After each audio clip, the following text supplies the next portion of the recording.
tu vas leur expliquer ta situation, que si tu n'as pas le cash le 15, c'est 20 personnes qui sont licenciées. Nous, on va dire au départ, voilà quelle va être la timeline de ces différents dispositifs. Comment ça va s'organiser, où est-ce qu'on va intervenir, quand. Et on va dire, par exemple, il faut démarrer par le JEI.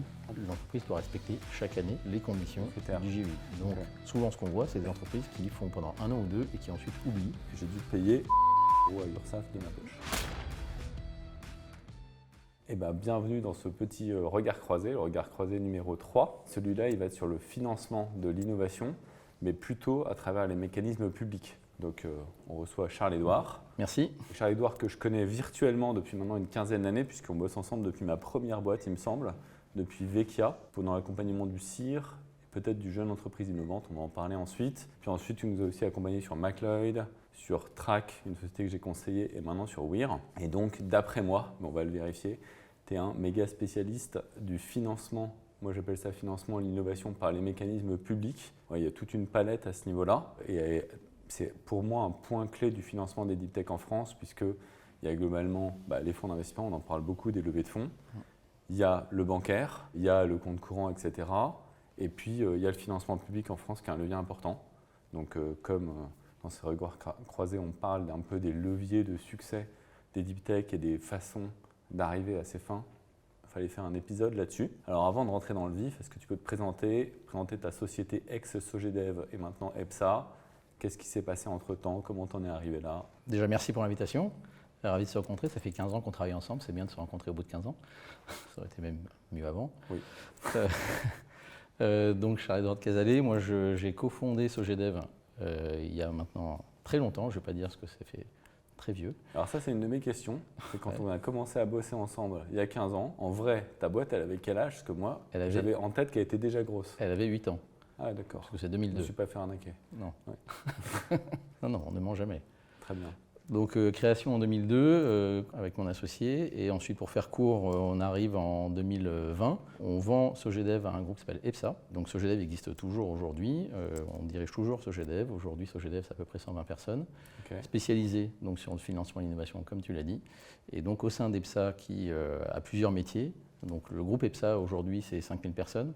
C'est différents métiers pour optimiser la performance des entreprises, dont un métier qui est le financement de l'innovation. Et donc, il y a EPSA Innovation qui s'occupe de ce métier-là au sein d'EPSA et que je dirige également, dans lequel on retrouve Sogedev. D'accord, voilà. Ok, ça marche. Alors, petite question, même si on y reviendra plus tard. Ouais. Tu as vendu en 2020. Oui. Je peux te demander pourquoi? C'est une très bonne question. En fait, petit retour en arrière 2019, donc pré-Covid, sachant qu'on a vendu post-Covid. On revient de vacances avec mon associé, chacun dans nos vacances, on revient en septembre et on se dit qu'il faut qu'on accélère plus fort. Sachant que la société marchait très bien, rentable, il n'y a pas trop de problème, mais simplement on voulait aller plus fort. Et on voulait trouver le moyen d'être accompagné pour aller plus loin. Et donc c'était soit un fonds d'investissement, soit s'adosser à une société. Et il s'est trouvé à ce moment-là le pur hasard qu'à la fois on rencontre des fonds d'investissement qui nous disent oui bien sûr, pas de problème, c'est faisable, et en même temps EPSA avec qui le fit est particulièrement bien passé, notamment avec Mathieu Gufflet, son fondateur, et Nicolas Gonçalves qui est directeur général. Ok, et donc du coup ça a porté ses fruits parce que... Et du coup ça a porté ses fruits, alors le Covid est passé entre temps, donc il y a eu un petit stop on va dire dans les échanges parce qu'on devait se concentrer sur un peu autre chose.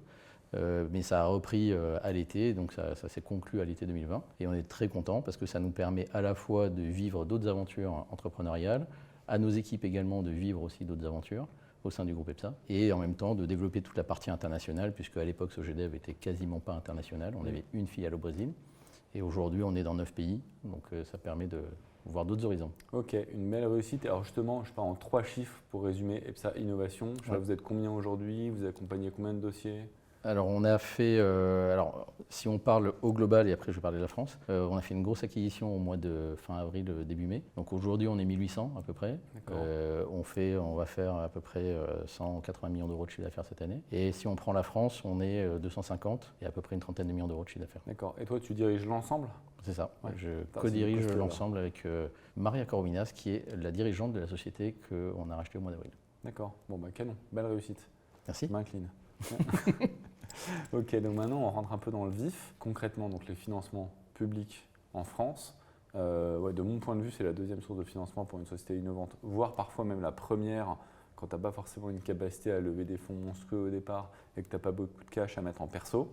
Moi, je connais quelques mécanismes que j'ai utilisés, le crédit impôt recherche et ces 2i là. Que tu as bien utilisé. Voilà, que j'ai bien utilisé, je suis toujours bien. Merci l'État. Les jeunes entreprises innovantes. Et moi, c'était à l'époque, c'était Jeunes Entreprises Universitaires, si ma mémoire est bonne, JEU. Après, ouais. Et bien évidemment, toute la palette de subventions, alors H2020, Europe, BPI, etc. Alors, ma première question, c'est déjà, est-ce qu'il y a d'autres mécanismes majeurs? Est-ce que je les catégorise bien? Et ensuite, un peu, comment en fait j'ai une deep tech, j'ai 1 an, 2 ans, 3 ans, je dois faire quoi, dans quel ordre? Et qu'est-ce que je peux attendre? Combien de cash de chacun? Sur quoi je dois tirer en fait, pour me financer? Oui, bien sûr. Alors déjà, effectivement, la partie financement public est un vrai levier de financement pour les entreprises et un levier durable, en plus, en général. Si on prend les aides, tu les as catégorisées, on va dire il y a 2 grandes parties, les aides fiscales. Ouais. Donc, dans les aides fiscales, qui dépendent évidemment des gouvernements et des différentes lois de finances, si on prend que la France, on retrouve le crédit impôt recherche, le crédit impôt innovation, le statut de jeune entreprise innovante et l'IP Box, qui est le plus récent de 2019. D'accord, ça c'est quoi? Je connais pas. L'IP Box, ça permet de réduire le montant de son impôt sur les sociétés en fonction des revenus qu'on dégage de la propriété intellectuelle. Donc pour ça, il faut payer l'impôt sur les sociétés, première condition, et ensuite avoir des revenus qui viennent de la propriété intellectuelle. Donc ça, c'est les 4 dispositifs, on va dire, majeurs en termes de fiscalité de l'innovation. Et ensuite, on a toutes les aides non fiscales, où là, on a les aides à l'innovation, BPI France en premier, qui aide beaucoup, évidemment, le tissu de start-up, mais aussi les régions, mais aussi l'Europe à travers certains dispositifs, et puis certaines aides, on va dire, très sectorielles. Et puis est venu se rajouter à ça, post-Covid, France 2030, qui est venu irriguer aussi un certain nombre de projets R&D selon leur thématique. D'accord, qui est opéré par BPI, non? Aussi, au final. Alors, qui est opéré par BPI, ça dépend en fait des dispositifs, mais tout ça, ça découle du plan européen, post-Covid, qui est venu aller aider les pays à assumer les défis qu'ils doivent avoir après Covid. Et donc, chaque pays a eu un plan 2030, un équivalent plan 2030. Et les pays très bien, on va dire, allotis en termes de moyens ont été la France, l'Italie, l'Espagne, le Portugal, par exemple. Ok, alors concrètement, admettons, je suis une jeune deep tech. J'ai mis 50 000 € en compte courant d'associés, en capital, etc. J'ai un plan de R&D, disons, de 200 000 sur 18 mois. Bon, je fais quoi? Alors, s'il y a 50 000 en compte courant, on va dire que ça va être un peu les fonds propres ou quasi-fonds propres de l'entreprise. On va aller chercher d'abord une bourse French Tech auprès de BPI, qui est le premier pas, on va dire. Ça, c'est combien?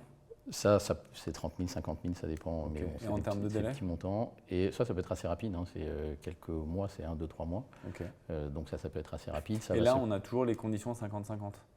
Donc, tu ne peux pas aller chercher plus que ce que tu as mis toi-même. C'est toujours un peu le sujet de ces financements publics, c'est qu'un financement, mis à part les aides fiscales, les autres types BPI et autres sont là pour aider à financer une partie des dépenses, mais pas 100% des dépenses. Donc ça veut dire qu'il faut amener soi-même pour pouvoir se faire aider. On a souvent l'écueil de dire je croyais que l'État était capable de m'aider pour financer ma R&D, et en fait, ce n'est pas le cas.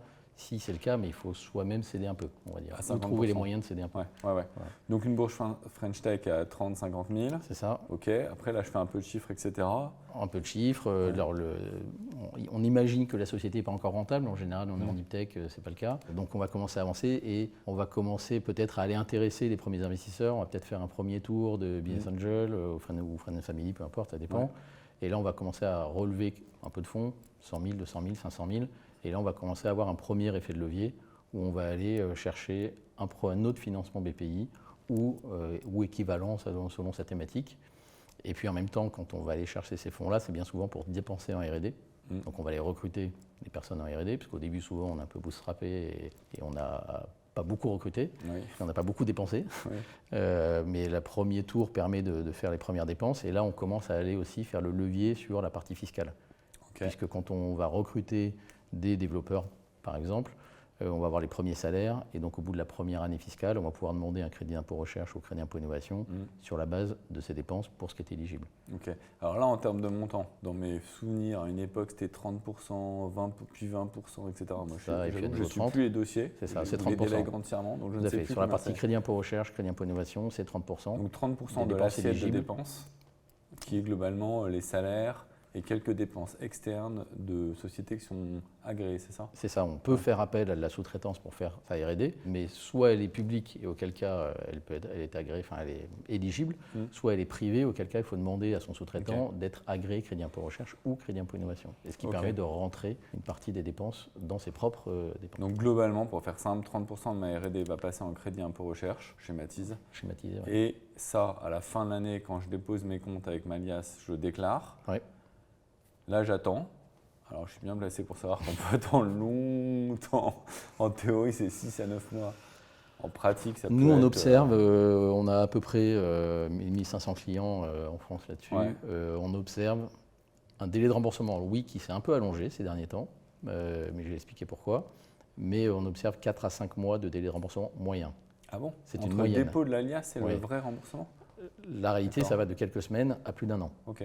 Donc, et ça pose un vrai problème de prévisibilité pour un entrepreneur. Parce que quand on est dans sa première, deuxième année, qu'on attend cet argent en disant j'ai déposé ma liasse au mois de mai ou au mois d'avril et je l'attends donc pour septembre et qu'en fait il n'arrive pas et qu'il arrivera qu'en décembre, ça pose un vrai problème parce que c'est du vrai cash qui rentre. Ouais, exactement. Donc, Ok, mais en théorie, c'est quand même assez court. ça devrait être assez court. Ok. Voilà.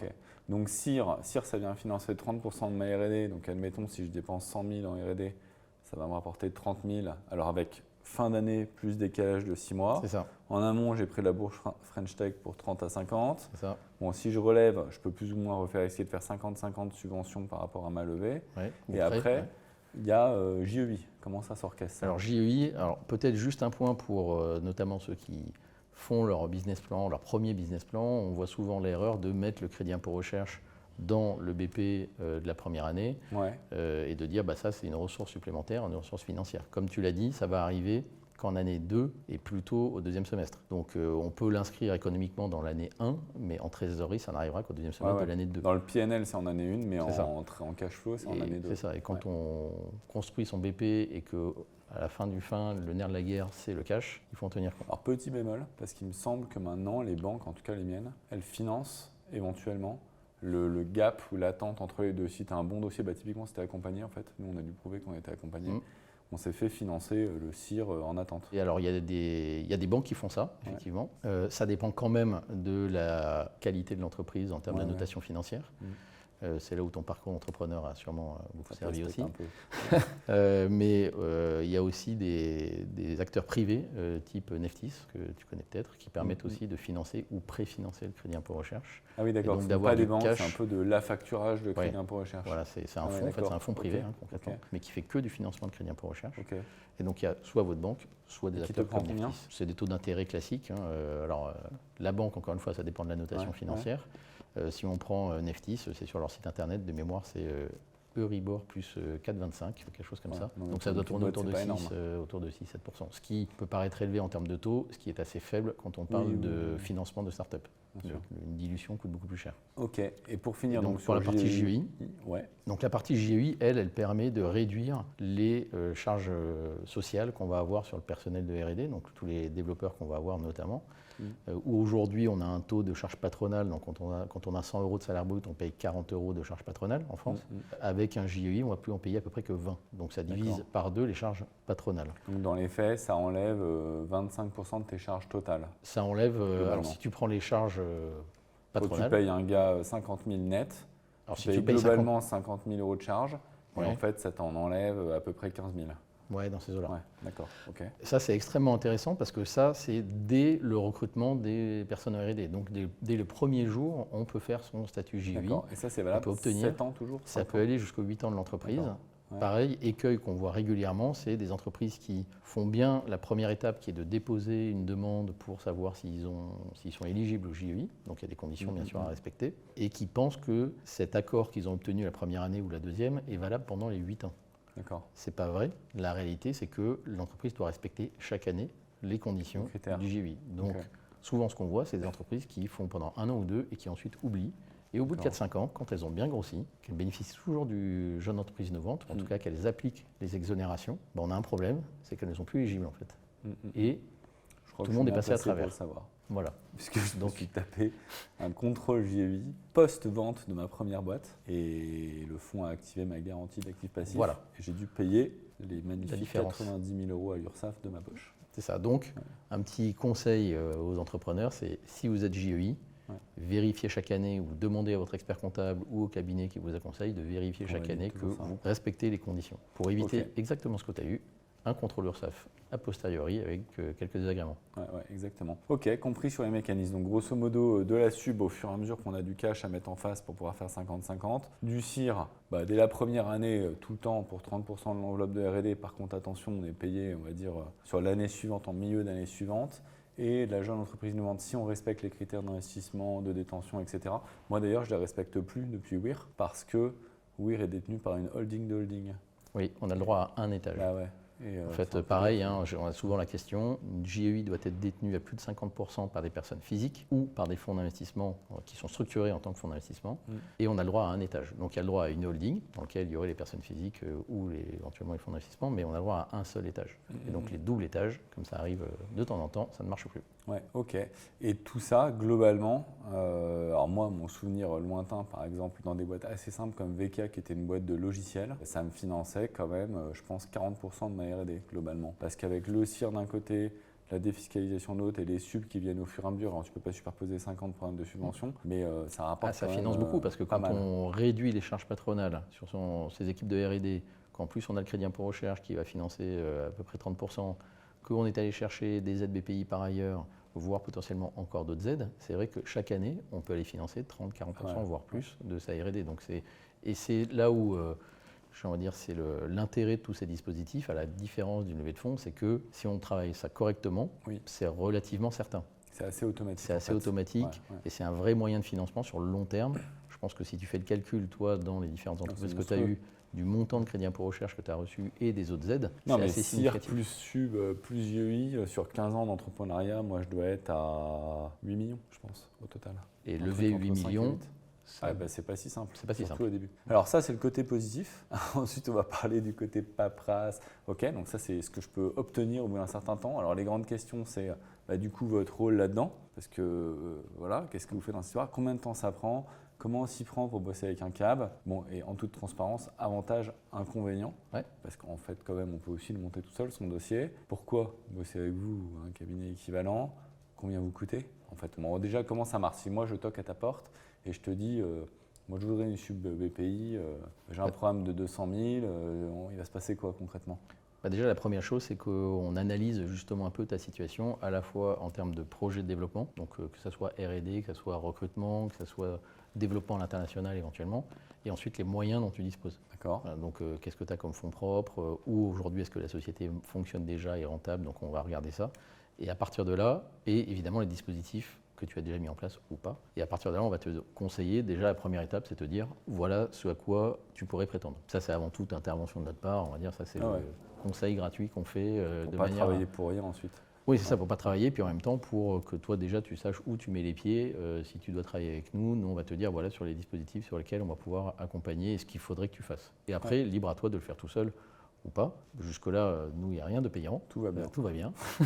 Et après, nous, on va te dire, pour t'accompagner, bien sûr, on fait un contrat normal. C'est là où les sujets qui fâchent sont abordés, donc la rémunération. La majorité c'est le cas pour EPSA Innovation, mais pour beaucoup d'autres cabinets également, on est rémunéré ce qu'on appelle au succès. Donc on prend un pourcentage des aides que tu obtiens. Ce pourcentage, il est évidemment très variable à la fois selon les aides et selon les montants.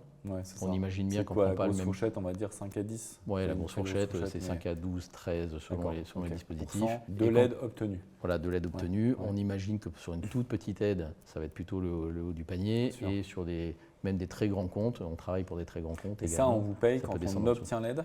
On vous paye parce qu'au succès, mais au succès quand BPI tamponne ou au succès quand BPI verse le cash sur mon compte en banque? Alors nous, on demande à nos clients de nous payer quand BPI verse le premier cash en compte en banque. D'accord. Donc pour l'ensemble de l'aide. Oui, concrètement. Donc après versement, ça va représenter peut-être 30%, mais après c'est que du... Sur les startups, on dit à nos clients que l'objectif, c'est pas qu'on soit un effort de trésorerie pour eux. Okay, donc ça veut dire que quand ils vont percevoir le crédit impôt recherche, ils vont nous régler. ou quand ils le déduisent de l'impôt, mais bon, c'est rare, on est start-up, mais ça peut arriver, c'est pareil, on leur demande de nous régler. Et sur une aide BPI, quand BPI fait le premier versement qui va être de 50% ou autre, on demande de nous payer. Quoi qu'il en soit, ils ont de la trésorerie largement plus que notre rémunération. Oui, bien sûr. Ouais. Ok, ça c'est les coûts. En termes de délai, de mécanisme, donc... Alors c'est pareil, ça fait partie de, tu disais au départ, nous on va dire au départ, voilà comment quelle va être la timeline de ces différents dispositifs. Comment ça va s'organiser, où est-ce qu'on va intervenir, quand.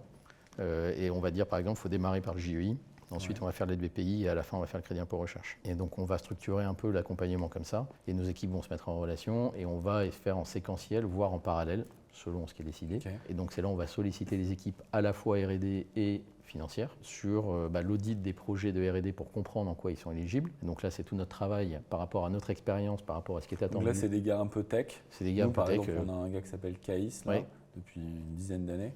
Lui il est assez tech. D'ailleurs je me demande comment il fait parce qu'on lui parle de 50 trucs différents en parallèle, il suit assez bien, il arrive à comprendre assez bien. Donc lui il fait l'audit technique, etc. Ouais. Et après, la partie financière, d'ailleurs, c'est aussi lui qui le calcule, je crois, mais qui est reviewé ensuite, il me semble. Oui, parce que donc, nous, on a dans nos équipes essentiellement, voire uniquement, des personnes qui sont scientifiques, multisecteurs d'activité, ce qui permet justement de répondre ou de comprendre un certain nombre de sujets scientifiques et pas uniquement informatiques, par exemple. Donc ça, c'est assez... on a en France, je le disais, 250 personnes, on doit avoir 140, 150 consultants scientifiques. Et ces consultants, on les forme à la partie financière. D'accord. Okay. C'est plus simple de former quelqu'un qui a un parcours scientifique à une partie financière que l'inverse. C'est ce que j'ai toujours dit à mon père qui est banquier. Je vais faire des études en sciences, que ton métier est trop simple. Voilà, je ne veux pas dire que la finance est simple, mais pour ce qu'on utilise, on est capable de les Donc en gros, le consultant prend en main le dossier. Je ne sais pas, il a une subtype BPI de 100 000 de dépenses, 100 000 de sub, c'est quoi, 1 mois, 3 mois, 6 mois? Alors le temps de travail et le temps de la mission n'est pas le même, évidemment. Si on regarde sur combien de temps la mission va durer, un dossier, effectivement, c'est autour de 1 mois, une aide BPI, c'est autour de 1 mois, 1 mois et demi, dans ces eaux-là. Le temps de traitement, ça peut être quelques jours selon les... Mais dans les faits, quand je t'appelle, tu fais le bilan, etc., on va dire que ça prend 1 à 2 semaines de faire le tour de la boîte des intérêts. Après, on target une aide. C'est ça. Après, on met 1 à 2 mois à monter le dossier, on le dépose. Puis après, le temps d'instruction de BPI, etc., c'est pas ce que tu maîtrises. Mais on va dire qu'on va avoir une première interview de 1 heure ou 2 pour vraiment rentrer dans le détail des projets et qui va nous permettre de récupérer l'information pour constituer le dossier. Et ensuite, on va se mettre en relation avec ton équipe financière pour aller récupérer les datas, ce qu'on fait. Donc, il faut venir te voir en avance de phase, mais pas tant que ça non plus.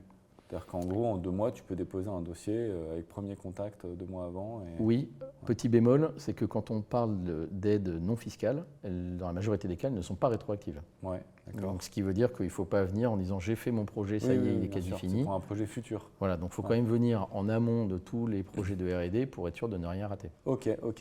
Donc c'est assez clair. On va dire 2-3 mois.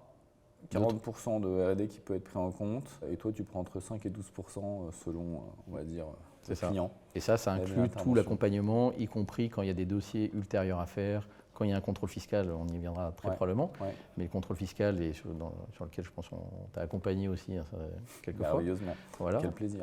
Mais ça comprend aussi tout cet accompagnement, les compléments d'information et autres, donc c'est vraiment une prestation de bout en bout jusqu'à la perception de la trésorerie. Ok, alors justement, c'est mon point d'après. Donc tout ça, c'est sympa. On peut gagner pas mal d'argent en utilisant les aides publiques. Ça va finalement assez vite. En plus, on est assez sécurisé avec un CAB. Pour le coup, moi, j'ai monté 2 sub-BPI sans CAB, des petites, mais toutes les grosses, c'était soit avec vous, soit avec un autre CAB. Et tout JEI et CIR, c'est avec vous. On obtient, tu le disais, c'est beaucoup plus mécanique qu'une levée de fonds, dans le sens où il y a quand même des règles du jeu. Si tu les respectes globalement, tu obtiens ce que tu as recherché. Alors moi, je mettrais un petit bémol à ça, c'est les concours BPI. Style IDEMO, Innov et tout, parce que là, c'est un concours. C'est un concours. Donc, tu as beau avoir un meilleur dossier, s'il y a des mecs meilleurs que toi, tu ne gagnes pas forcément. Mais ça, tu le sais en avance, ou H2020 et autres. Mais voilà, bon, admettons, on maîtrise tout ça, vous le maîtrisez, ça va au bout. Alors voilà, quels sont les points négatifs de ce truc-là? Parce qu'en fait, sinon, tout le monde le ferait, l'userait. Moi, j'en connais un, c'est les contrôles fiscaux. Alors, j'ai l'impression, c'est mon impression, que quand tu es CIR, tu as comme ça, tu as un gun sur ta tête. Et tous les 3 ans, tu as l'administration qui vient te voir. Alors comme j'ai jamais pas été CIR, je ne sais pas si elle vient quand même te voir tous les 3 ans, mais est-ce que c'est vrai ça ou pas? Non, alors déjà, ce n'est pas systématique. Nous, on a des statistiques sur nos clients. Il faut différencier d'abord deux types de contrôle. Il y a ce qu'on appelle le contrôle sur place. Donc concrètement, tu reçois un recommandé, l'inspecteur, le contrôleur des impôts, le vrai contrôle. Il vient dans les locaux, il te demande un certain nombre de pièces, il revient. Tout ça, c'est une procédure assez lourde. pour l'entreprise, mais aussi pour l'administration fiscale. Oui. Et ensuite, il y a la deuxième procédure qui est ce qu'on appelle la demande d'information ou le contrôle sur pièce. Et là, pour le coup, ils te demandent par mail ou par courrier un certain nombre de pièces. À distance, c'est beaucoup plus souple et c'est beaucoup plus souple pour tout le monde. Ce qui fait qu'il y a beaucoup plus de contrôle sur pièce que de contrôle sur place. Nous, les statistiques, c'est qu'on a à peu près 6-7% de contrôle sur place. D'accord, ok. Et on a à peu près 50% de contrôle sur pièce. D'accord. Donc c'est-à-dire qu'au global, nos clients sont à peu près contrôlés à 50-60%. Donc c'est pas systématique, maintenant c'est significatif. Donc il ne faut pas passer à côté toutes les étapes de justification qui vont être pas mal au carré quand même. Voilà, il faut être quand même assez au carré. Et j'ai envie de dire, ce pourcentage a beaucoup augmenté ces dernières années. C'est ça ma question, parce que moi, il y a 10-15 ans, très honnêtement, le contrôle sur place, on est toujours resté autour de 6, 7, 8%. À distance, il n'y avait rien. Par contre, à distance, c'était 10, 20% et aujourd'hui, on est à 50%. Donc nous, ça on a beaucoup déposait des augmenté. dossiers, honnêtement, je peux le dire, c'était il y a 15 ans, un peu moins fournis et on ne se faisait absolument pas contrôler et ça allait très bien. Maintenant, on dépose des trucs au carré, on les suit à la lettre, honnêtement, on est au carré du carré et on se fait emmerder jusqu'à la 50e pièce, 60e pièce. Alors, à la fin, ça passe toujours. Moi, au final, ça passe toujours et quasiment à l'euro près. Mais ça a vachement évolué. Les attentes de l'administration fiscale ont beaucoup évolué. Comme tu peux comprendre, je le fais depuis un certain nombre d'années. Je ne vais pas le rappeler, ça va me faire mal. Mais les attentes ont beaucoup évolué et comme tu dis, au début, ça pouvait être un dossier assez léger, mais qui correspondait aux attentes de l'époque. Et aujourd'hui, c'est quelque chose de beaucoup plus fourni. Les règles n'ont pas énormément évolué, les textes de loi, mais par contre, c'est leur application. L'usage et l'application. C'est l'application qui est beaucoup plus stricte aujourd'hui. Moi, je vois une petite contrepartie, ça m'est arrivé l'an dernier. Pour le coup, c'était des contrôles sur place. Alors moi, c'est un groupe. Donc du coup, ils ont attrapé une boîte, je ne sais plus laquelle. Ils ont vu que c'était un groupe, ils sont remontés, redescendus, etc. Bon bref, tout le groupe s'est pris un contrôle. Ils ont visité l'immeuble. Ouais, c'est ça. Y compris les boîtes qui n'étaient pas CIR, en fait, qui n'avaient rien à voir avec le sujet. Et ils m'ont aussi contrôlé sur des sujets qui ne sont pas le CIR. Donc, par exemple, moi, je me suis pris un petit redressement, mais sur des sujets autres, je ne sais plus ce que c'était, mais la TVA ou etc. C'est-à-dire qu'au final, tu te fais contrôler fiscalement pour de vrai, surtout. J'ai envie de dire, tant qu'ils viennent, autant qu'ils ne viennent pas pour rien tout. et qu'ils vérifient Après, je devrais être en règle. Et on est d'accord là-dessus. Tu vois d'autres un peu écueils, inconvénients de la démarche? Non, ce qui est un peu lié au contrôle fiscal, ce qui peut être assez pénalisant, notamment pour les startups, c'est que quand on dépose son crédit impôt recherche, on reprend l'exemple de tout à l'heure, je dépose mon crédit impôt recherche en avril, j'attends son remboursement en septembre et je me prends un contrôle fiscal en juillet. Là, ça peut décaler de 3, 6 mois, 1 an. Et en fait, pendant ce contrôle fiscal, on ne perçoit pas son crédit impôt recherche dans la majorité des cas et en plus, on n'a pas de visibilité sur la fin du contrôle. Donc, ça peut être assez pénalisant, encore une fois, en termes de trésorerie pour les PME et les startups. C'est toujours c'est le côté un peu donc incertitude. C'est vraiment ce côté incertitude. On essaye de sensibiliser les pouvoirs publics sur ce point-là, spécifiquement pour les PME dont on sait que la trésorerie est le nerf de la guerre, pour essayer de donner un peu de gage de visibilité à ces entreprises, ce qui n'empêche pas le contrôle. Encore une fois, on parle de dépenses publiques et je crois qu'actuellement, le débat est un peu important. Donc il faut bien contrôler ces dépenses et c'est complètement normal qu'il y ait du contrôle.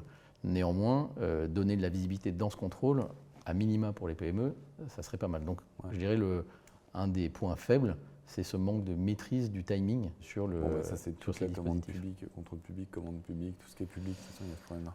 Voilà, il y a ça. Ensuite, on va dire le temps à y consacrer. Alors si vous êtes accompagné, si on est accompagné ou pas, si on n'est pas accompagné, on le fait tout seul et il faut y consacrer le temps quand on peut. Et ça, c'est pas rien parce que souvent, le contrôle fiscal, il arrive toujours au mauvais moment.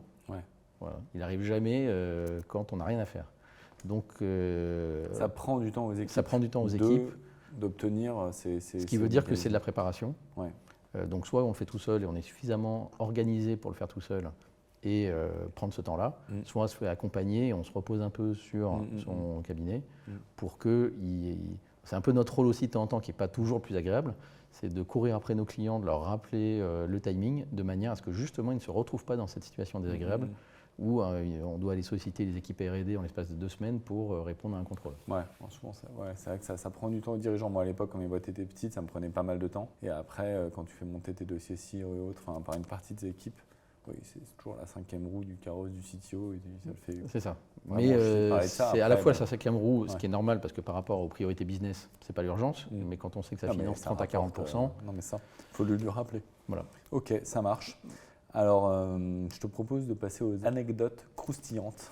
On va Je essayer. ne sais pas s'il y en a dans ton métier. Non, mais en gros, est-ce que tu as des petites anecdotes du métier? Donc, soit ta plus grosse galère, mais tu me disais en off que zéro galère en 20 ans d'entrepreneuriat et 1500 dossiers. Bon, tu te doutes bien que je te crois pas, mais si tu veux pas donner des galères, ok. Non, mais sinon, des anecdotes. Des galères, il y en a bien sûr. Un peu Mais sympas je du pense que métier. c'est le propre de l'entrepreneur d'être plutôt de voir le verre à moitié C'est ça. plein qu'à moitié vide. On disait Donc je les oublie souvent les galères. On oublie Mais bien toutes sûr les galères. Non, mais disons des dossiers un peu, voilà, une anecdote sur des dossiers compliqués ou des trucs un peu marrants qui se sont passés. Bon, je pense que deux choses, allez, j'en ai deux, trois en tête. Deux, c'est la même chose, mais on parle souvent de sens dans les métiers, que ce soit pour nous, pour les équipes. Moi, j'ai deux exemples, un très récent et un au tout début, c'était en 2004 à peu près, où on a un de nos clients qui nous dit, bon bah, on était à peu près le début juin ou mi-juin, on venait de déposer le crédit impôt recherche et il vient nous voir en disant, bon bah, en fait, si je ne reçois pas le remboursement du crédit impôt recherche au 15 juillet, je ferme la boîte.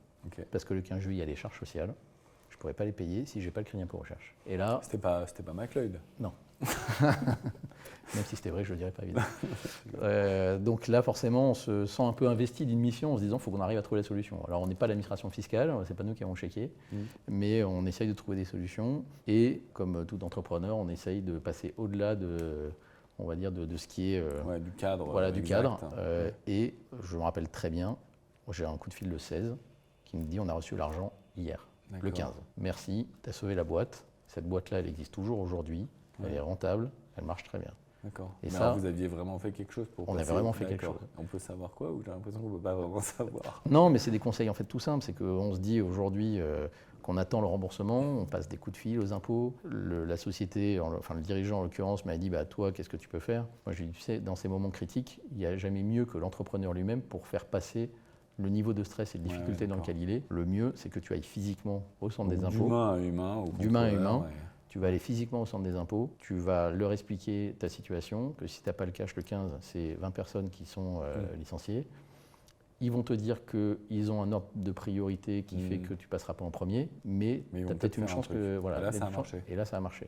Et encore tout récemment, l'année dernière, même situation, exactement la même, où j'ai donné le même conseil, avec en plus difficulté, c'est qu'entre-temps, il avait changé de centre des impôts pour rajouter un petit peu dans la difficulté. Et il y est allé et j'ai eu exactement la même situation où il m'a appelé derrière en me disant donc là c'était le mois de novembre, il ne passait pas le mois de novembre et il a reçu son remboursement au mois de novembre et ça a sauvé la société et la société aujourd'hui est repartie correctement dans de meilleures conditions. Et ça, j'ai envie de dire, c'est quand même des fiertés pour nous en tant qu'entrepreneurs parce qu'on se dit qu'on a aidé un autre entrepreneur à continuer dans son aventure, même si on n'est que très humblement à notre place, mais aussi pour nos équipes. Parce que nos équipes qui accompagnent ces entreprises, elles se disent on sert non seulement à financer la R&D, la compétitivité, on va dire, de l'entreprise, et si on va au-delà même de la France, mais en plus de ça, très concrètement, on peut arriver à sauver des boîtes à notre humble niveau par quelques actions. Ah non, mais pour de vrai, ça finance réellement la R&D au-delà même de Donc ça, c'est vraiment toujours des très belles histoires qu'on aime bien raconter en interne et qui sont réelles, et c'est très, très plaisant. Ok, top. Deux petits sujets pour terminer. Ouais. Tu as de la hauteur. Tu es un entrepreneur avec de la bouteille, tu as vu passer je ne sais pas combien de boîtes. Qu'est-ce que tu penses du contexte actuel, alors pas du contexte politique, etc., mais du contexte actuel de la tech et de la deep tech française? Il y a des informations contradictoires. D'un côté, bon, il y a un peu moins d'argent pour lever des fonds, c'est plus long. La tech française, elle rame un peu quand même par rapport à la tech américaine notamment. D'un autre côté, ce matin, on a notre première décacorne française, qui n'est pas Weir, hélas, mais qui est Mistral. C'est ça, on sera la numéro 2, peut-être numéro 3, parce qu'il y aura Doctolib à mon avis qui va nous passer devant, mais ce qui est normal, ils sont loin devant déjà. Voilà, non mais sans rire, de ton point de vue, tu es en contact avec tout ça. En vrai, c'est quoi ton topo là, vu sur 20 ans? On voit la tech française, elle monte, elle descend, elle va bien, elle va mal, l'argent, il y en a pas. C'est quoi ton point de vue? Je crois que ce qui est compliqué, c'est que la tech, c'est le cycle, mais on va dire une entreprise dans la tech, bien souvent, c'est au moins 5, 6, 7 ans, le temps de faire ses premiers produits. Mini 5 ans. Mini 5 ans, c'est pour ça, entre 5 et 10 ans, mais enfin en général 5, 6, 7 ans, c'est pas pour rien que les fonds de capital risque, les VC, accompagnent sur cette durée-là à peu près. Et on est sur cette durée-là. Donc ça veut dire qu'un entrepreneur, il a plein d'écueils sur ce long chemin, mais il peut attendre de l'État, dans la mesure du possible, une certaine stabilité. Et aujourd'hui, je pense qu'un des problèmes n'est pas le niveau du crédit impôt recherche ou le niveau d'engagement de BPI, c'est la stabilité. Donc qu'on revoie des dispositifs, ça arrive et ça arrive très régulièrement dans les lois de finances. Et justement, le problème, c'est quelle visibilité on donne aux entrepreneurs quand on modifie chaque année les règles. Quand on recrute un développeur, on ne le recrute pas pour 1 an jusqu'à la prochaine loi de finances ou au prochain budget BPI. On le recrute parce qu'on a un produit à développer sur 2, 3, 4, 5 ans et donc on le met dans son budget avec cette perspective. On élit un nouveau président tous les 5 ans. Comment tu veux donner de la visibilité réelle, à part en faisant croire qu'il y a de la visibilité, mais en étant attentif en fait, en étant attentif simplement aux conséquences des décisions que les pouvoirs politiques prennent sur l'impact qu'il y a dans les PME et dans les startups. Tu trouves que ça a vraiment changé? Parce qu'en fait, moi j'ai l'impression que tous les ans, on parle de la remise en cause du CIR par exemple. Moi j'en entends parler, je lis les échos tous les matins, j'en entends parler tout le temps. Et de mon point de vue, je t'avoue, je suis loin du sujet, j'ai l'impression que le truc n'a pas changé depuis 15 ans en vrai. Il a changé. Alors, ce qui est assez amusant, c'est que très régulièrement, en octobre, novembre, décembre, on a des clients qui nous appellent en disant « j'ai entendu des choses sur le crédit d'impôt recherche, donc il va s'arrêter ». En fait, c'est pour donner l'impact qu'a n'importe quelle discussion sur ces dispositifs. C'est qu'on a des clients qui nous appellent en disant « donc ça va s'arrêter ». Et si nous, on ne leur dit pas « non, ça va continuer », et en fait, ce sont des ajustements qui vont être faits, on peut laisser certains dirigeants avec une arrière-pensée que ces dispositifs vont s'arrêter. Tu veux dire, c'est donc le sentiment d'instabilité qui crée, on n'utilise pas le truc à fond et qui crée un peu de peur chez les dirigeants, même si dans les faits ça varie, mais pas tant que ça. Et ok. Donc je crois, la stabilité est importante et on le voit bien depuis le deuxième semestre 2022, l'investissement dans les startups est compliqué au niveau capital risque. Et avant ça, des États-Unis, tout ça vient bien sûr des États-Unis. Et les États-Unis repartent un peu mieux, on va dire, de ce point de vue-là. Ils sont moins dépendants de ce contexte-là, parce qu'en fait, c'est très privé aux US. Mais on voit que dès qu'il y a un coup de canif dans le financement des startups, ça a des impacts ravageurs sur l'activité. C'est la même chose côté financement public. Dès qu'il y a un coup de canif, ça a des impacts quand même assez forts pour les start-upers et les agents de PME. Très clair. Donc un appel au futur gouvernement. Soyez stable, ne changez pas les lois tous les 31/12 de chaque année. Dernier point, à titre perso, donc tu as créé cette boîte il y a un bout de temps. En vrai, c'est un super succès. Tu accompagnes plein d'autres entreprises. Vous avez te fait racheter, on va dire, par EPSA. Tu es vieux, tu vas bientôt avoir des cheveux blancs. J'en ai déjà. Non, mais à titre perso, comment tu vois les choses là maintenant? Toute ta vie jusqu'à ta retraite, tu vas faire ce travail-là. Tu as envie de faire quoi à titre perso maintenant? À titre perso, moi, ce qui m'excite tous les jours, c'est l'aventure entrepreneuriale. C'est de prendre des risques, de modifier des organisations pour s'adapter au marché. Le marché évolue, donc on doit modifier aussi notre manière de travailler.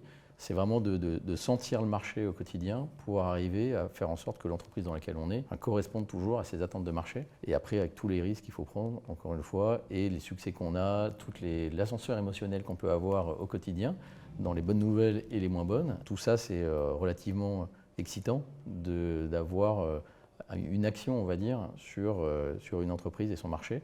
Et après, plus globalement, là, c'est spécifique, on va dire, notre domaine d'activité. Quand je regarde, on est sur un peu plus de 9 pays, voire encore plus aujourd'hui. Ça existe dans tous les pays, ces dispositifs. Et donc, notre métier, c'est d'aller accompagner ces entreprises dans leur pays pour aller bénéficier de ces dispositifs et être encore plus compétitifs qu'elles le sont face à leurs concurrents. Et donc, je dirais, en termes de sens et d'intérêt au métier, c'est assez sympa de se dire qu'on va aller aider les meilleures entreprises dans les pays. Donc ton but, c'est think big. Tu veux continuer, faire grossir le truc, accompagner à l'international. C'est ça. Faire plus et faire mieux. Être performant aussi bien en local qu'international. Accompagner nos équipes dans la montée en compétences, parce que, encore une fois, le marché évolue, que ce soit sur les équipes commerciales, les équipes marketing, consulting. Donc, c'est les faire monter en compétences, qu'elles apportent encore plus de valeur ajoutée à nos clients et qui nous le rendent bien, à la fois en nous payant, mais aussi en nous le disant. Ok, t'adores l'aventure entrepreneuriale. J'adore ça. Bon, top. Merci beaucoup. Merci. Et à une prochaine. Merci pour l'invitation.